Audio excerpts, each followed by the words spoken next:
Before you start this episode, this is just a reminder that History Hack does have a Patreon account and a Ko-fi account as well. You can either register to subscribe and throw us a few quid every month, or simply buy us enough caffeine to continue through to the next episode, because frankly, we run on fumes most of the time. Hello and welcome to today's History Hack. Lockie and I are firmly ensconced where we belong in the 20th century today, aren't we? But not quite.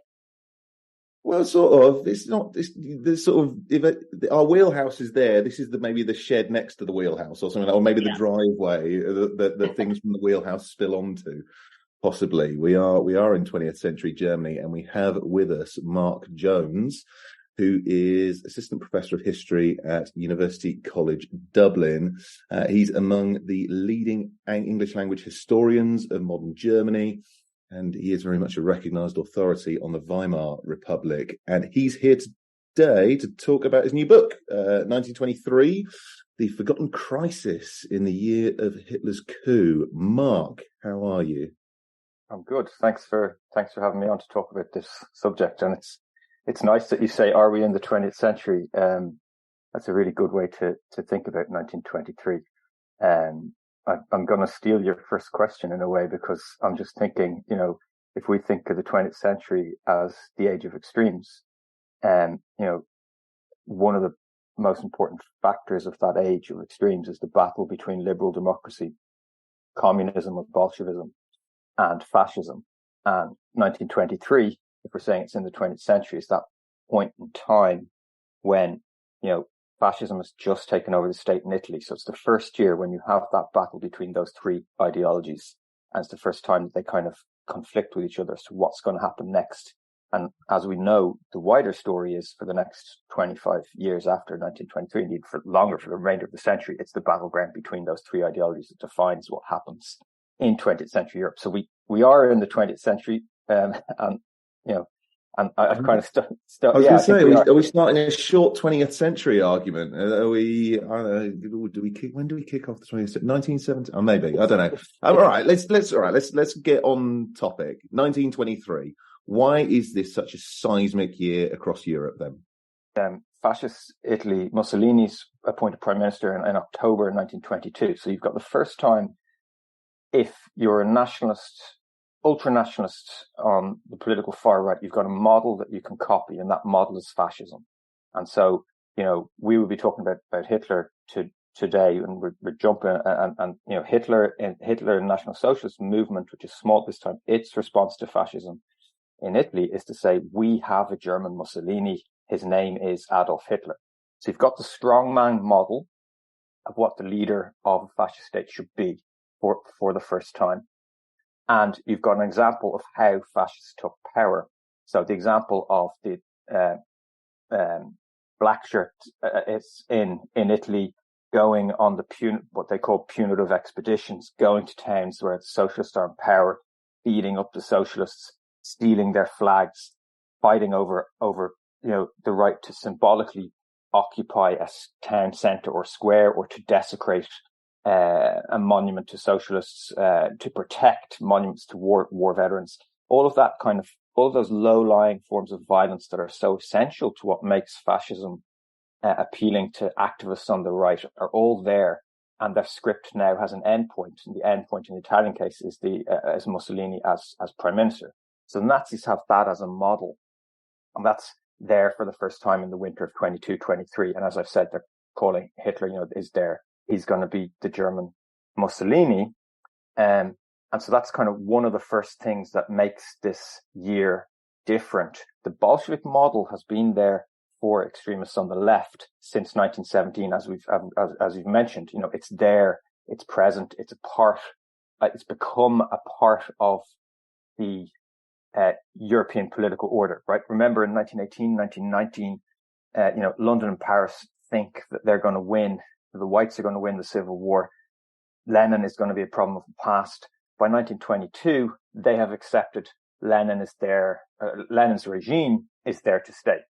So, in Genoa, at the Genoa conference in the spring of 1922, it's the first time that Lloyd George and the British allow representatives of the Bolshevik state, remember, a state that's committed ideologically to overthrowing the order of capitalism and sponsoring terrorism, class-based terrorism in the views of most supporters of capitalism at that time in Western Europe. They're allowing the representatives of that state to attend an international conference for the first time in the spring of 1922.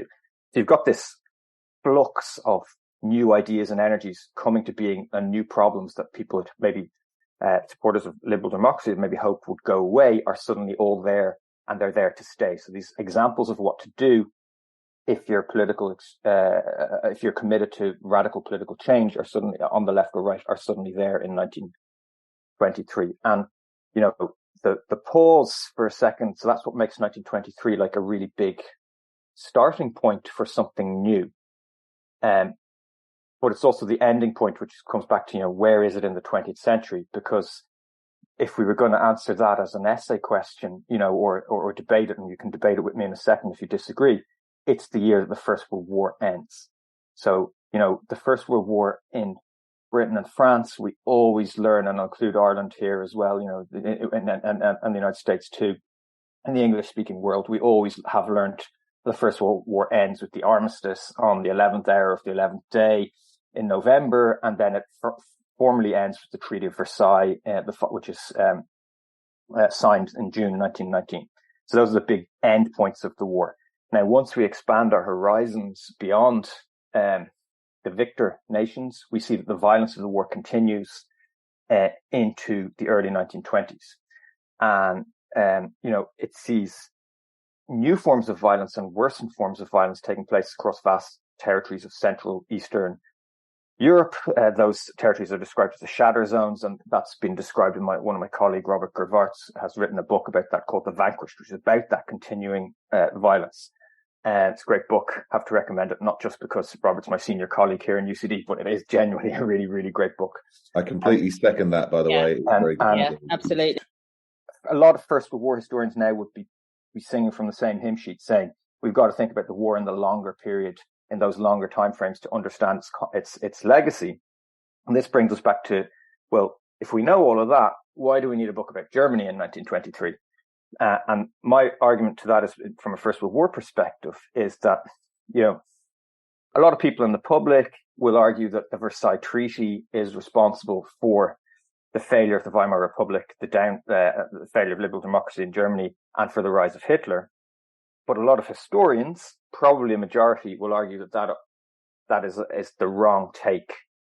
They will say, well, actually, the Versailles Treaty, to put their arguments more rather as briefly as possible, they'll argue that it's a living document which gives the potential for the international order in Europe to move in different directions, and that it moves in the 1920s into an era of reconciliation between France and Germany, which is focused on 1925 on something called the Locarno Accords, which is a treaty between France and Germany in which they promised to never go to war with each other again.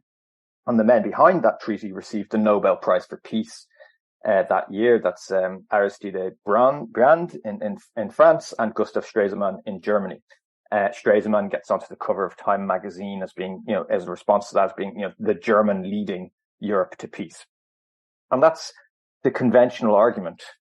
And what it forgets is that in 1923, international politics and the living document that is the Versailles Treaty goes in the other direction. It goes in the direction of punishing Germany through the military occupation of the Ruhr district, which is a French response to Germany's refusal to comply with France and Britain's demands for reparation. I say it's very important. It's a French response because Britain doesn't agree to occupy the Ruhr district alongside the Germans. So you've got this unilateral action by the French with the support of the Belgians, I should say, but Belgium, and with all respect to Belgium, is not a major power at this time, and it's largely following French direction. The United States has pulled back. As we know, it's not playing a major role in European affairs at this time. There's an attitude in Washington in December 1922, which is, we've got to let the Europeans burn out the flames of their conflicts before we can get seriously involved. So you've got this spiral of events all happening at once, a constellation of factors. You've got this bigger picture of at precisely the time when fascism is a model, communism is a model, the mobilization of the wartime has not come to an end, and France is doing something which it has talked about doing since the summer of 1919, and has finally reached the point of doing it, which is to occupy the Ruhr and take control of the heartland of the German economy. And just for background information for listeners here who are thinking, their German geography lessons right now and going, where's the Ruhr again? So it's the district around Dortmund, Gelsenkirchen, the Ruhr River. So if you think of, a couple of 100 kilometers to the north of Frankfurt, east of the River Rhine, that's the Ruhr district. It's a heartland, it's a coal region. And at the turn of the 20th century, it's become the coal-producing powerhouse of the German economy at this time. As a consequence of the Versailles Treaty, the Rhineland, so the left bank of the Rhine, is occupied by France, Britain,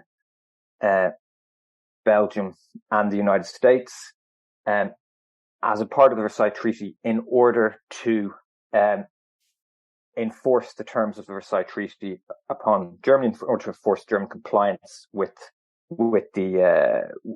that treaty. Those occupation zones are different in size. The French is the largest. The British have the area around Cologne.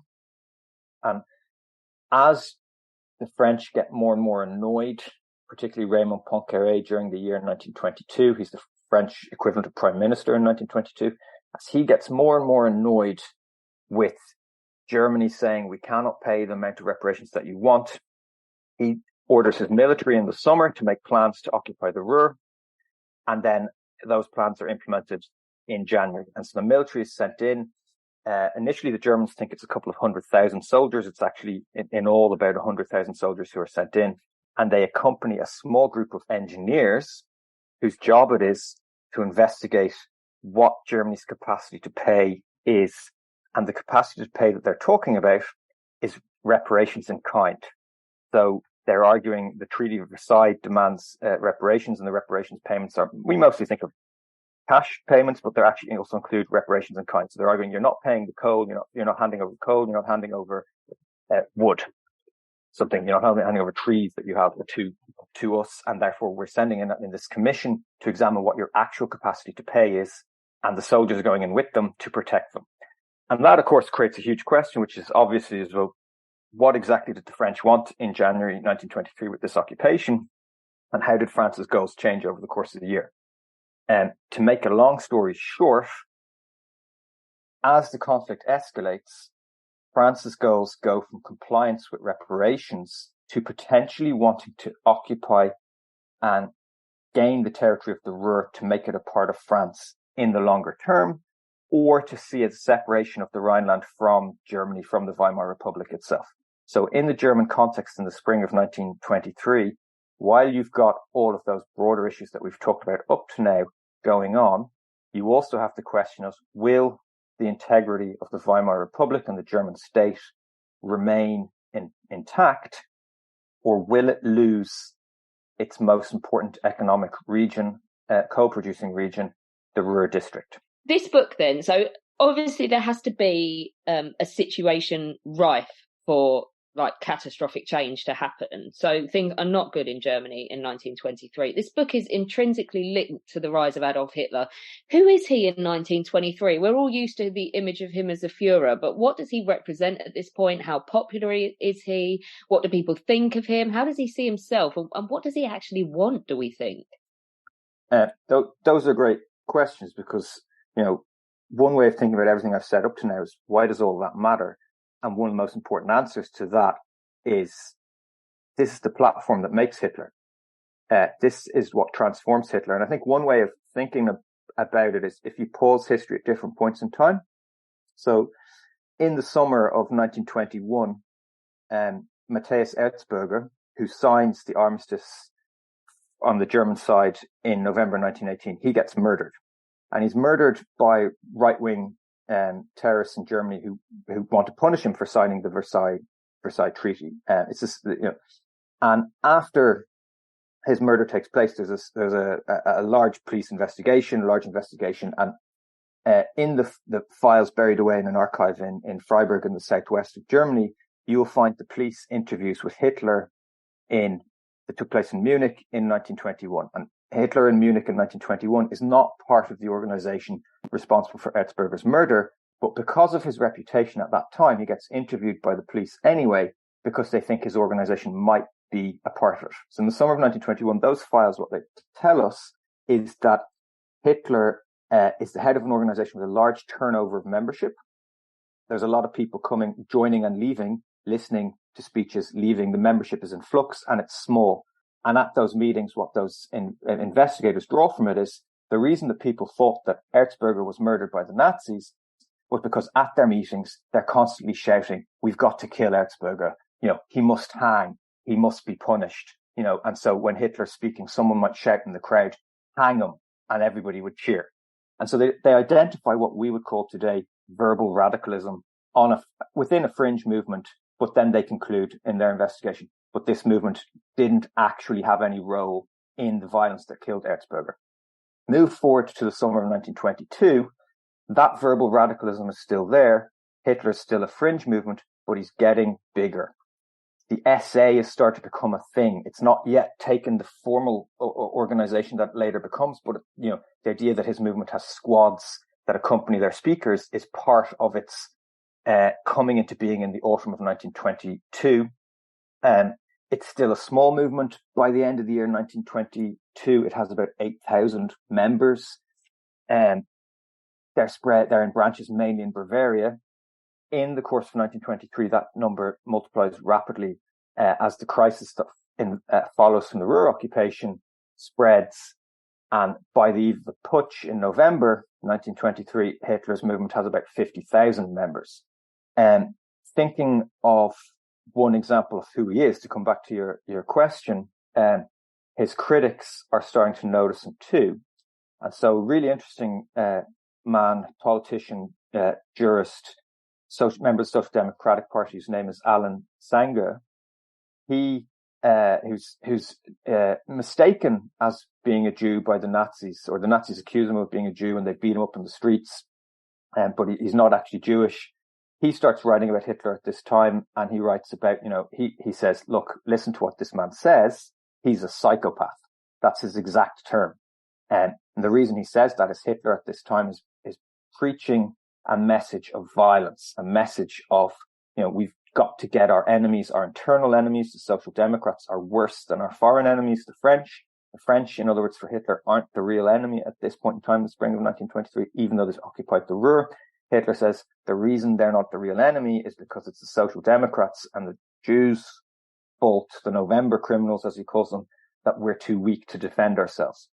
Because at this time, Germany can't defend itself militarily against the French occupation. It only has an army of 100,000 men. Occupation of the Ruhr, I should say, because it only has an army of 100,000 men. So that's Sanger's analysis, is look at Hitler. He's this psychopath preaching about killing people and getting people cheering for him and supporting him as a response to this. Another, for any historian of Germany in the Weimar Republic, Jewish voices from this time provide fascinating insights into what's going on and who Hitler is. So the Jewish press, even though only 1% of the population of Germany at this time is Jewish, they have people going to Nazi meetings and writing about what's going on, and they record it as well. They speak about, Hitler being this preacher of hatred, preacher of violence, a dangerous individual, but they acknowledge that he has a talent for leadership and a talent for speaking, and that's what's getting his movement followers. That's what's making his movement different to other movements at this time. That's why Hitler is the leader of a sect, effectively, that's becoming a political party, that's becoming known, and he's becoming much more effective as a leader. If you were to compare him with, one example, so a political firebrand in North Bavaria in the autumn of 1922, a female example, Andrea Elent, she speaks the same message as the Nazis. She's a member of the Nazi party. She has a similar following of men who carry out her orders, who beat up her political opponents. She's blaming the Jews, Social Democrats, for Germany's ills. She has a following of around 700. In the autumn of 1922, when there's only 8,000 members of the Nazi Party. That's a large following. But, it's Hitler who, of these firebrands, has the ability to bring them all together behind his leadership and behind the idea that he's a German Mussolini. And that's what makes him different from the other speakers on the radical right in Germany in like late 1922 and across 1923. I've spoken there about what makes him different to other political leaders. What I think is important to say is how his supporters saw him. I've mentioned they see him, they're creating the idea that he's a German Mussolini. This is really important to their mobilization, to their script in the spring of 1923. He himself, the question among historians is, does he himself believe himself to be a German Mussolini? Does he himself believe that he is the future Führer at this point? Or does he see himself as being a drummer who is trying to raise and rally support for the figure who will become the German savior? And in some of the older literature on Hitler, some of the older biographies, it's put forward that he is he sees himself at this time as the drummer. Some more recent work suggests actually that's not the case. He's presenting himself as being part of a wider assault on democracy, but he actually sees himself as the coming leader. I personally think, based on my reading of what he says and does during the year of 1923, that's how he sees himself, that he very much sees the year as having the potential to end with him as the leader of the German state. And so it's very much Hitler's attempt to take power in the autumn that ends up being the putsch that we think of as the beer hall putsch, kind of farcical putsch. It only lasts 20 hours. But behind it, there's a really incredibly serious threat to the existence of Weimar democracy. So, I mean, one thing that kind of maybe people, particularly in the Anglophone world, don't quite get, I think, from this time is just how much political violence comes home. Or how much the violence from the front comes home as well. When we go through the incredibly violent revolution of 1918 and 1919, and tanks on the streets in Berlin and stuff like that, and then the normalization of political murder, the context is so different to us. Even though people men principally come home with desensitization of violence and PTSD in Britain and the Anglophone world. They mobilized so much more of their population, didn't they, in Germany, and it's just that much worse. Anyway, it's all fascinating.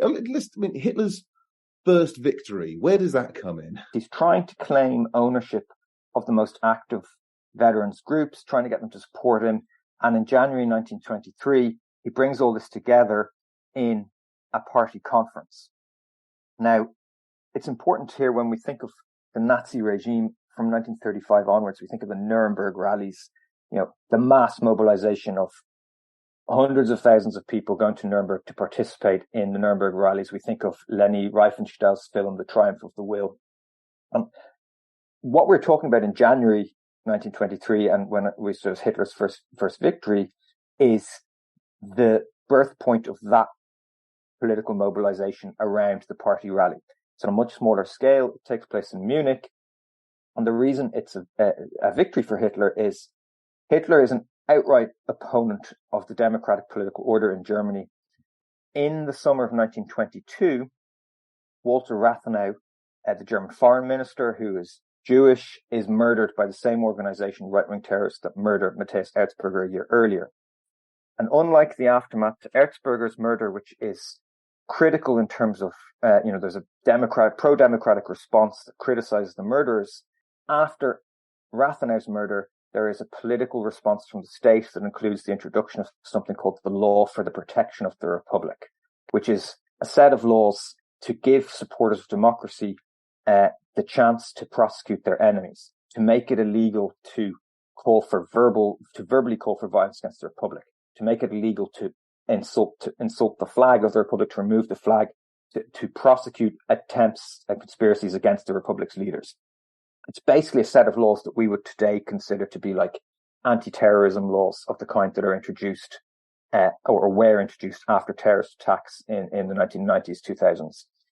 And so those laws are introduced, but they lead to a legal conflict between Prussia, which is and the government of the Republic as a whole in Berlin, and the government of Bavaria in the south, which is much more conservative. It opposes the implementation of the law for the protection of the Republic on Bavarian territory, which makes Bavaria the center point of anti-Republican conspiracy at this time, which is one of the reasons why Munich is a city of tremendous importance for the rise of Nazism.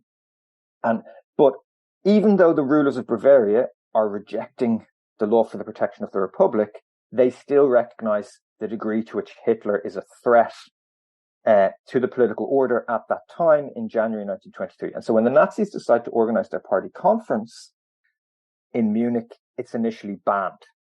It's banned because it's seen as being a threat to public order. And when Hitler learns of the ban, and we've got great accounts of how this happens, he flips out.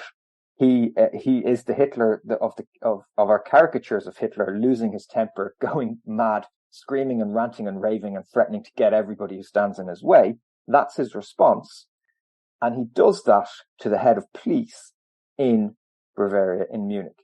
And the head of police should have actually had him arrested on the spot for threatening. He's threatening sedition. He's threatening violence.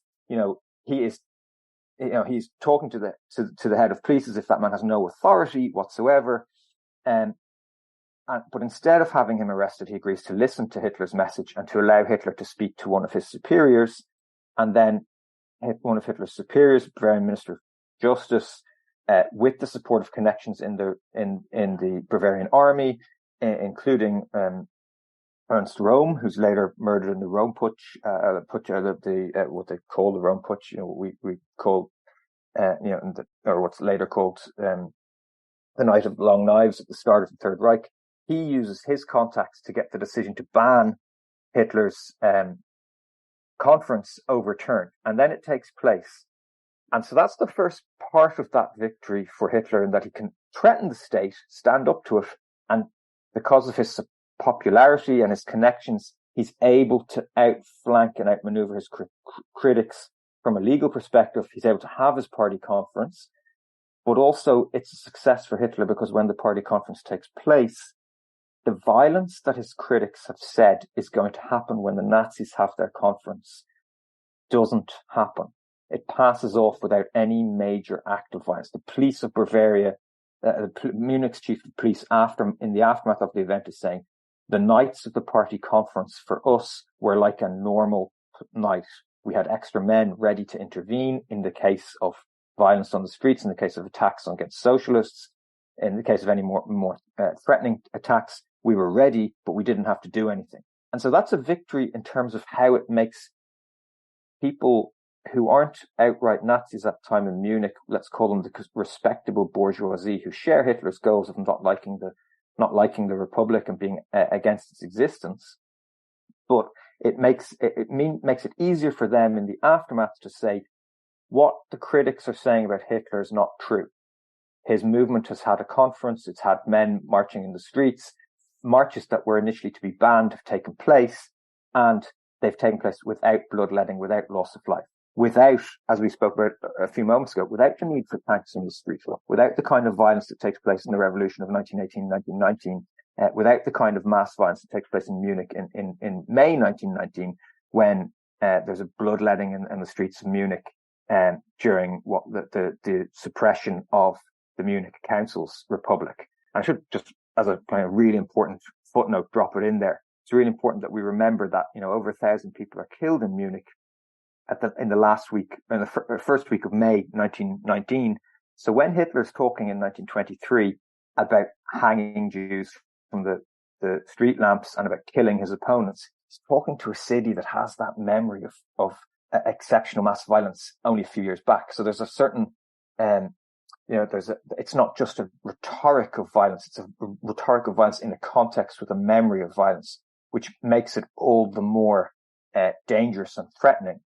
I think as well, so this leads us on really, doesn't it? How is all this affecting your average German? Because as well as this turmoil, they've got to cope with things like catastrophic inflation, haven't they? Yeah, exactly. So, we've the story of Munich and the stage for Hitler's expansion, for the growth in his popularity of his movement in the streets of Munich within a wider context that's powered by the Ruhr occupation. Because as I said, the Ruhr is occupied in January, and the Germans have a response. The German state has to respond to this, potentially losing its most important economic region to France. It's something that Weimar democracy has to respond to. And so the response is, it can't be militarily because they're too weak to fight back militarily. So they respond with something called passive resistance. And passive resistance basically calls on the workers of the Ruhr to go on strike. And to fund passive resistance, German side starts printing money to pay workers not to work. And so that's the origins of what becomes the hyperinflation in the summer of 1923. Now, Germany is already in a situation of incredible inflation by the end of 1922, because there's a decade of inflation it begins in 1914 and ends in late 1923 and early 1924.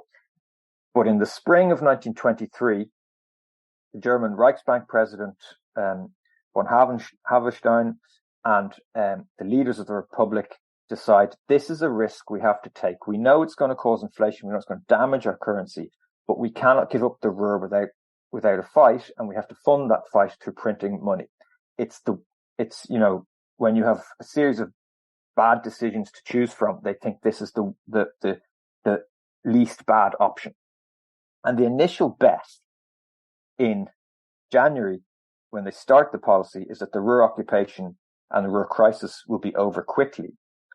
And so they argue that they can manage the situation and the damage that will come by spending Germany's gold reserves in order to maintain some kind of international trade value of the Reichsmark for international trade. And one of the reasons that they think they can do that is during the First World War, one of the German state's responses to the challenge of how to finance the war is to hoard gold. So they've got more gold and precious metals than at any time. And this is also one of the reasons, coming back to the French and British side, one of the reasons why they're annoyed with the Germans not paying reparations to the level that they want in the second half of 1922. And the Germans are claiming we can't pay reparations, our economy is in danger, and our currency is in free fall.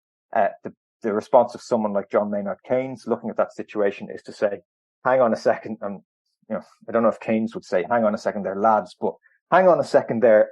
You've got more gold and precious metals than you've ever had in your central bank, and you're not spending them to improve the value of your currency. So, we don't believe you that your economy is on its knees. You've got the measures to fix the value of your currency, and you're not using them because it's a political decision.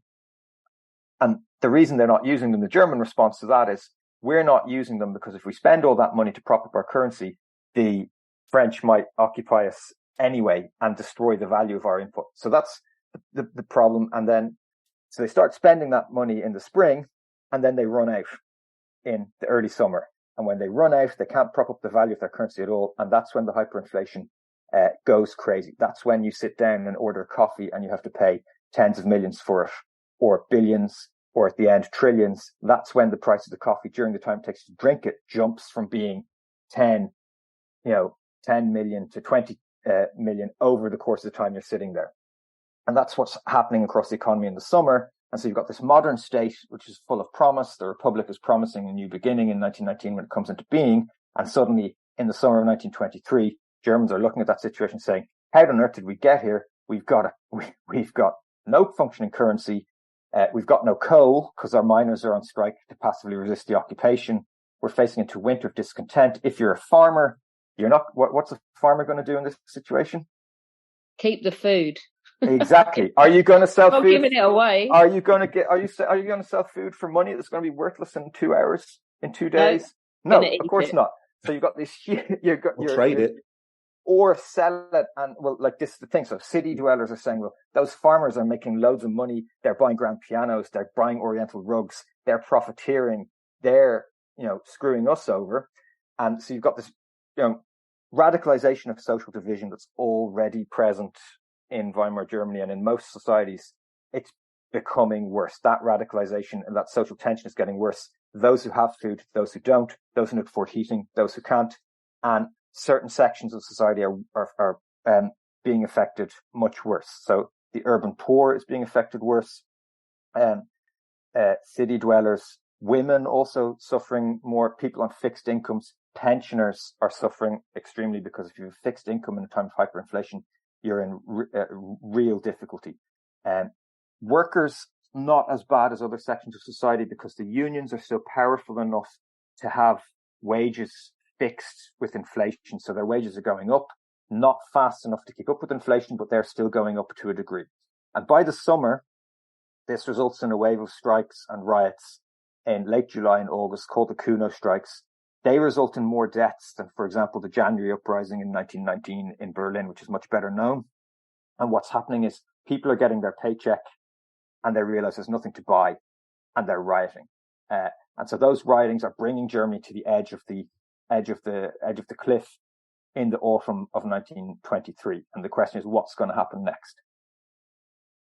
I don't know. It just reminds me of 1918. I dare say it reminded some of them of 1918 as well, and the shortage of food and accusations of profiteering farmers and black markets and stuff like that. So where does that leave the political leadership then? As we progress into autumn, time must be ticking on the Weimar leadership, surely. So, I think you're right. I think probably the group for whom it reminds me of 1918 most is probably the communist leadership, because they look at the situation and they think, this is it. This is the chance. So in the book, I talk about now or never moments. So they look at the situation and they say, well, Lenin faced this moment. He knew it was time, now or never. We strike now, we seize power. If we don't do it now, we'll never do it. So for them, the Kuno strikes are a surge moment. Let's get ready. It's time. And they start making plans for something called what they call German October. So basically based on the October Revolution's myths from 1917, and they're getting ready for a communist power seizure. And their strong point for that is a place called Saxony. Also a state beside Saxony called Thuringen. And to make matters more complicated, Thuringen and Saxony are the geographical region of Germany between liberal democratic, social democratic ruled Prussia and conservative Bavaria. In other words, if Hitler's going to imitate Mussolini and march on Berlin, starting his march in Munich, he's going to have to pass through these two, effectively what we'll call red states. Which means in those states, they can argue that they're arming workers to prepare them to protect German democracy against a march north from the wannabe fascists, which is actually a term they used to describe the Nazis in 1923. They're arming them to protect the democracy against a march north from the wannabe fascists starting in Bavaria, while their critics are saying, no, you're arming the workers in those states because you're getting ready yourselves to use the turmoil created by the threat posed by Hitler and by the conditions more generally to launch a communist-inspired power seizure in the States. So that's one moment of crisis. In the Rhineland, with the support of the French, you've got Rhineland separatists who are getting armed and getting ready to launch their attempt to seed and create a new independent state that will make them a Republic of the Rhineland, on paper independent, but obviously really a client state of France, which again puts the territorial integrity of the German Weimar Republic at stake. And then you've got the fascists who are looking at the chance and saying, we can seize power in this moment. Our time has come. Hitler's been preaching about the need to seize power violently all year. So at a certain point, a populist leader who preaches that kind of mobilization either has to step up to the plate and try it, or they lose credibility, because the movement is all about momentum, and the momentum has been with Hitler for most of the year, but eventually that momentum will run out if he doesn't try and seize power. So you've got all those crises happening from the opponents of the state, and the state leadership at this point changes hands because Kuno, who's been the Chancellor of Germany since the start of the winter in November, December 22, he resigns in August, and he's replaced by Gustav Stresemann. And Stresemann is then Chancellor for about 100 days. And during those 100 days, he fights off political criticism from the right within his own party, which accuses him of being too weak and collaborating or cooperating with the left. he brings together a grand coalition, including the SPD, and he recognizes the need to end the policy of passive resistance and to introduce a new currency and to untangle the spiral of crises that are pushing Germany to the edge. And that's his achievement in the space of that 100 days as effectively the Chancellor crisis manager champion of, let's say, simply 20th century Germany. Because, faced with all these obstacles, looking at the worsening food situation, looking at the food crisis, fearing that Germany is going to face famine, and it's worth pointing out that children are starving at this point in the autumn, and the winter is going to be worse. Looking at those situations, the Quakers are feeding through soup kitchens, are keeping hundreds of thousands of Germans alive at this time. International aid is really important, and he looks at that situation because we have to end this policy. And so the question really is when. And when he becomes Chancellor at the start of August, and this brings the British back into the story, he knows he has to end the policy of passive resistance immediately, but he doesn't do it because he thinks that the British are about to do an about turn on their policy of supporting, not enthusiastically, it must be said, perhaps actually tolerating is a better word. They're going to do a U-turn on tolerating the French action against Germany in the Ruhr. And that's what happens. British Foreign Secretary Lord Curzon gives a monumental, a massively important speech at the time where he says the occupation of the Ruhr by France is illegal. And Germany has been arguing that since the very start of the occupation. So suddenly Stresemann and his cabinet are looking at this situation and they're saying, time is running out for us. We need to reverse the policy of passive resistance and sort out our currency and prevent catastrophe. But they're also saying, but the international arena has just dangled a massive carrot in front of us. And that carrot is that the British might back away from the French. And if they do that, a whole series of fantasy scenarios open up for the German government, including the possibility that this disagreement between Britain and France over what to do about the Ruhr could eventually end in a British-German alliance. Okay, that's not as far-fetched as it sounds, because the British themselves are getting under pressure from other European countries and from the dominions. Everybody's looking at them and saying, Germany and France are fighting over the Ruhr and over reparations. They've dragged the German economy down. It's not going to be too much longer before they drag the French economy down too. And that happens in 1924, by the way, is one of the consequences of this action, is that it ends up being an economic disaster for France too. And so they're looking at it and saying, well, we're dragging Europe. Europe is being dragged down. It's time for Britain to show leadership and put an end to this crisis. And so for Stresemann in August and September, he cannot end the passive resistance campaign, although it's weakened in the Ruhr itself, and he cannot end the printing of new money to finance it because he's waiting for a British decision. And this is one of the points where, one of the curious things in history at this time is, you can imagine if this was today, there'd be an international summit every day. But at this time, it's August and, British Prime Minister, he goes on holidays after the speech. He leaves it for another 2 weeks. He goes on holidays to France, and on his way back from France, he stops in Paris. Fast forwarding the story a little bit, and on the 26th of September, he meets the French Prime Minister Poincaré in Paris, and they issue a statement saying that they've reached agreement on what to do with the Ruhr. And that's the point where Stresemann says, okay, bingo, we can wait no longer. Britain is not coming over to our side. They're with the French. We've got to end passive resistance. We've got to effectively surrender the Ruhr campaign, whatever it costs. Stability is more important than anything else right now. And in this moment, French Prime Minister Raymond Poincaré, in the moment of victory, after 9 months of being determined to hold out for longer against the Germans in the Ruhr, he effectively wastes his victory because he pushes for a more aggressive solution, and he pushes the Rhineland separatism issue to a point whereby the British come within a few weeks of saying they've agreement with the French. They come much more strongly, much more aggressively, and say, you will not disband the territory of the German Reich without the support of the German Reichstag, which is never going to come, which effectively says to the French, hold your fire in the Ruhr And by the time that happens, France is in a weaker position. And at that point, Poincaré accepts the pressure of the Americans and British to create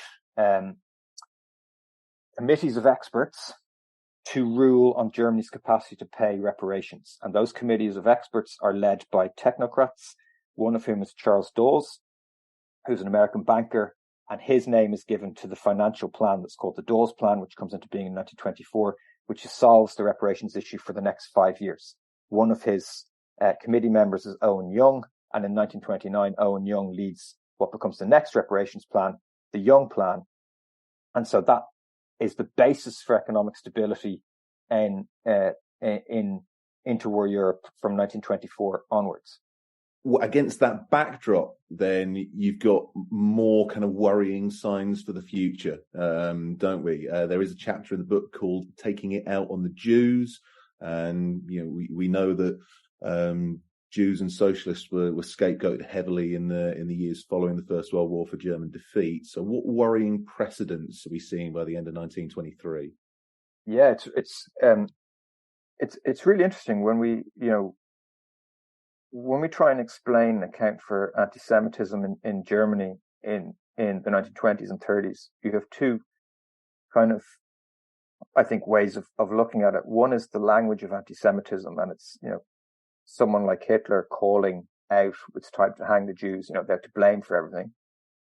And one of Hitler's allies, one of the editors of the Völkischer Beobachter, the racial observer, the Nazi newspaper, he even says in the spring of 1923, here's one way that we can solve the problem of the Ruhr crisis. Let's issue an order to 50,000 Jews in Germany, telling them that they have to turn up at what he calls an assembly point with clothing and fooding for a few days, and then we'll put them into a camp. And he uses the term camp, and he says, and once we do that, we'll tell the French, if they don't remove their soldiers from the Ruhr, we'll murder these 50,000 people. That's verbal radicalism. That's part of the Nazi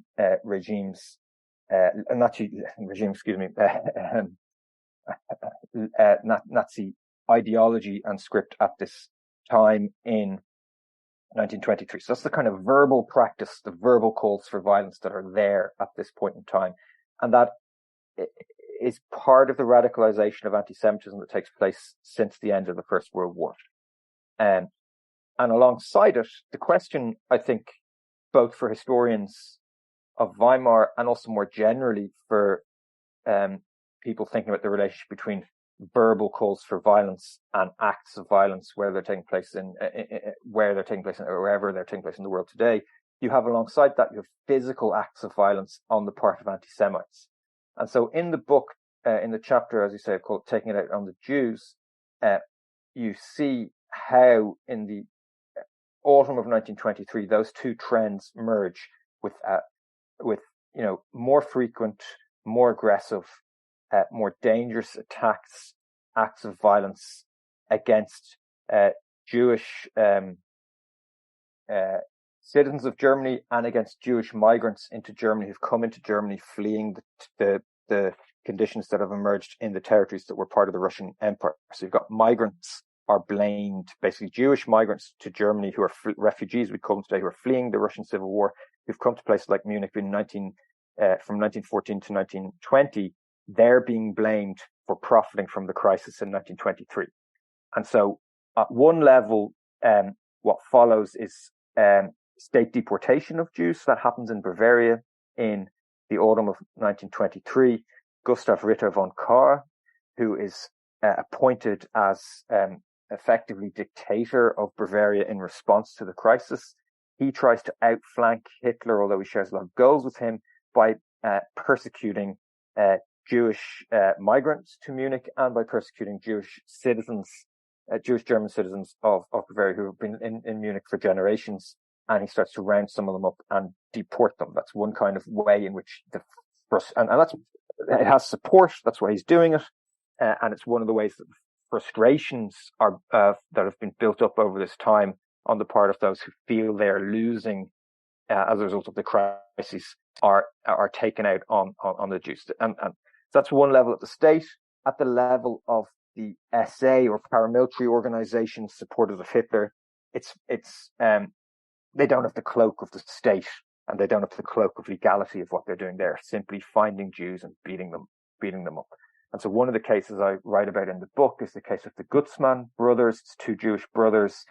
They're the only Jewish family left in their village in North Bavaria, near the border of Bavaria and Thüringen. And at night, the still silence of a village at night is broken by the sounds of men singing, drunk, and they're on their way. They surround that house. They haul them out of the house. They claim that they're there. Some of them enter the house claiming to rob what they believe to be theirs. And they bring those two village men to the edge of the village, where they stage a mock trial, which ends with them beating the two brothers very, very badly and leaving them for dead. But they end up not killed, and then end up being able to recover, walk to the next village eventually and find rescue. So you've got isolated incidents like that taking place across Germany. It's maybe one of the more extreme ones, but you have got a sufficient number of incidents like that taking place in rural, smaller communities where Jews are being beaten up, and where the message is very clear: you're not welcome in this town anymore. And that actually leads to a process of movement of where Jewish populations live in early Weimar. We think, in the 1930s of Jewish people moving in Germany from small communities to be part of bigger Jewish communities in the cities to kind of protect them a little bit from the regime. We don't think of that as being something that happens in Weimar in 1923, but it is happening. In the cities, in Berlin, you get the biggest pogrom in Germany before the Nazis come to power on the 5th and 6th of November 1923, a set of riots in a district that is at the eastern end of Unter-den-Linden and is associated with the urban poor and associated with migrants from Eastern Europe. And mob violence breaks out there against the Jews. Jews are blamed for hoarding money. That's the trigger point for it, and it leads to 2 days of rioting, which sees people being beaten up. It sees forms and spectacles of violence taking place, one of which is something called the strip commandos. That's a translation from the German term, and what that actually was groups of anti-Semites finding a Jewish person in a public space, surrounding them, hitting them, tearing their clothes off them, and then chasing them while they ran naked through the streets. And so it's a demonstration of power. It's a humiliation. It's a practice of humiliation. It's a message about belonging. And it's a horrendous message if you are a Jewish migrant to Germany or a German of Jewish descent. It's a message you don't belong here. Now, in response to this, the Jewish population of Berlin don't stay idle. Obviously, I've mentioned before earlier on, I talked about how, you can read really chilling and exceptionally clear analytical accounts of what Nazism is from 1923, written by German Jewish witnesses to these events. But also, the German Jewish Front Soldiers have an organization called the Association of German Jewish Front Soldiers. And they had actually, and this is telling, they actually had plans in place for what they would do in the case of anti-Semitic rioting in Berlin before it happened. So when it happened, they mobilized their members and they rushed to the area of Berlin where it's taking place. These are veterans of the First World War. They're ready to try and protect Jewish businesses. They're the equivalent of the Social Democratic Protection Unit, which is created in Munich to protect Social Democratic members from attacks from the Nazis. And they rushed to the scene to try and protect their members. And when the police come, eventually the police response is slow. They arrest these men. So you get these accounts of groups of Jewish veterans of the First World War going to try and protect Jews on the streets of Germany from anti-Semitic violence, and then being arrested by the police. And there is a learning from that at the level of the state. Some of the police officers are actually dismissed for this in trials in 1924. So it's not as one-sided a story as maybe people would think, but it is a part of what happens, and it's part of what makes the wider picture of radicalization in Germany so important, because we haven't talked about the putsch at all, which is, notable that so much happens in 1923 that we can't even get to the putsch events in November. But there is a chapter in the book on them too. But what I want to stress is that the leadership of the putsch, a really forgotten document that's really important. One of Hitler's closest advisors, walking beside him, who's shot dead at the end of the putsch, has a document in his pocket which is going to be the constitutional document of the Nazi regime if it comes to power. And it includes multiple fantasies of violence against all of the regime's enemies. It includes a pseudo-legal justification for executing everybody who's benefited from the Weimar Republic since the revolution in Bavaria on the 8th of November 1923. It talks about creating camps. It talks about executing Germans who help Jews. It has the capacity to evolve into acts of mass violence. This is very much part of what's on their mind at this time. And I think this brings us to the question of why Stresemann's actions and others are so important in 1923, because thanks to their victory, we can't actually answer the question is what would have become of those Nazis' fantasies had they achieved power in November 1923, because as we know, they're defeated.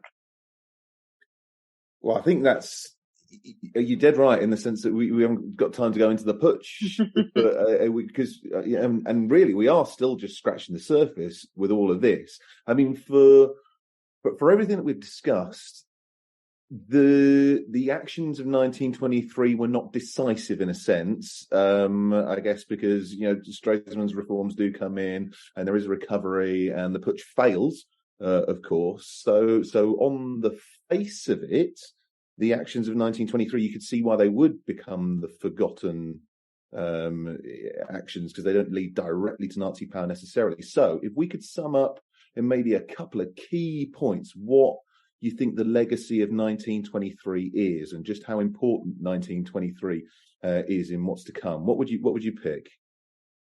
That's the question, isn't it? How does what happens in 1923 act as a vehicle or a starting point for what happens in 1933 or even 1941, 42? And I think a lot of historians will argue that, there's a pathway from 23 to 33, right? It's the birth of the Hitler movement. Thomas Mann in 1942 in American Exile, he says, he writes about, and it's interesting he says it because he says it's a woman in the market screaming the price of goods. The madness of the prices leads directly to the madness of the Third Reich. And that's kind of an older interpretation. I think, what you see in 23 is you see this battleground, as I said at the start, between ideas of liberal democracy, ideas of Bolshevik communism, and ideas of National Socialism competing with each other to try to define what Germany should be. And because we know what happens in 1933, we usually tend to say this year is a pathway from 23 to 33. And in doing so, we actually almost follow the script that the Nazis themselves used from 1933 onwards when they celebrate the anniversary of the putsch as one of their great festival days in the Third Reich. The 9th of November is for them both the festival to condemn the November Revolution of 1918, but also to celebrate the blood of the martyrs of the 9th of November 1923. That's really important to the Nazi movement. In 1935, they even exhume the bodies of their martyrs and rebury them in central Munich in a massive ceremony that takes place over 2 days. So that is one way of looking at it. But I think the significance historically is actually when we pause 23, at the end of 23, we realized Germany faced all of these crises. Weimar democracy faced all of these crises. The story should end with the collapse of the Weimar Republic, shouldn't it? It's a state that has delivered no currency. It's almost losing the Ruhr district. And you've got separatism. You've got putschists. In the age of extremes, it should end with the victory of one of the extremes. But it doesn't. It ends with the victory of liberal democracy. Now, some people say, well, it's only a partial victory, and it only lasts for less than a decade, and those are fair points. But I think this is really the significance of this crisis year and the study of the crisis year and what we're studying in depth today is because you look at what happens in a time of crisis and you can see how those who want to save and support the democracy act in its defense against all of the pressures that it's facing, how they mobilize their supporters, how somebody like Stresemann, who's not really a convinced Democrat during the First World War, to put it mildly, can still use the rhetoric of democracy being the best form of government during the crisis year of 1923 to support that system. That's why I think the lessons of the book and the echoes that it speaks to today are really, really important, both from a contemporary point of view about what's going on in the world now, but also maybe for those of us who are also like super history geeks who are just interested in the historical analysis of it, because we think of Weimar Germany as being a weak democracy. We think of Germany as not really being, a country you think of as having a very strong democratic tradition in the second half of the 19th and first half of the 20th century. You're not really going to say the Germans are the prize-winning Democrats, are you, in any forum? With good reason, obviously. But when you look at all of those things together, you can still say, actually, hold on. There must have been some powerful forces behind democracy in Germany in 1923 if it's able to survive all of those crises and come out the other side. And perhaps the question for those of us trying to understand where Nazism comes from and how the Republic ends up not being a stable democracy for years, the question is perhaps what happens between 1923 and 1933 that undermines the achievements of those who can save the democracy in 23 to make it impossible for them to save the democracy in 32/33. And that's where the lowering of the microscope becomes really interesting, because you can see how all those processes start at a level that you maybe can't see when you read kind of, the classic surveys of 20th century Europe that cover the events of 1923 in, one or two paragraphs. Whereas, as you've heard now in the time we've been speaking, we've got so much to say about this small period of time, which I think is why it's worth writing a book about it. And on that note, your book's not out yet, is it? Is it next month? It's the 25th of May in the UK and late August in the United States. Okay, so if anyone wants to buy me a birthday present, that'll do fine. No, it's been a real pleasure. We're scratching the surface with this absolutely fascinating period in history, and it sounds like your book does a great job in going further. If you think you know the rise of the Nazis, I think you need this in your life. It's been a pleasure having you on, Mark. Hopefully see you again. Thank you so much. It's been a pleasure talking to you. Thank you. Our incredible guests give us 45 minutes of their time to join us and talk about their work or their new book. This is just a small taster. As a result, we have launched our very own bookshop on bookshop.org, where you can find our guests' latest books, you can support them, and you can support us on History Hack. 10% of every sale via our bookshop supports the podcast and allows us to keep going and bring you more top-of-the-line guests. You can find our bookshop at bookshop.org/shop/History Hack, or search for us in the shop section. Thank you so much for your continued support. We really appreciate our listeners and supporters. So make sure you get down to the bookshop and grab yourselves a new book.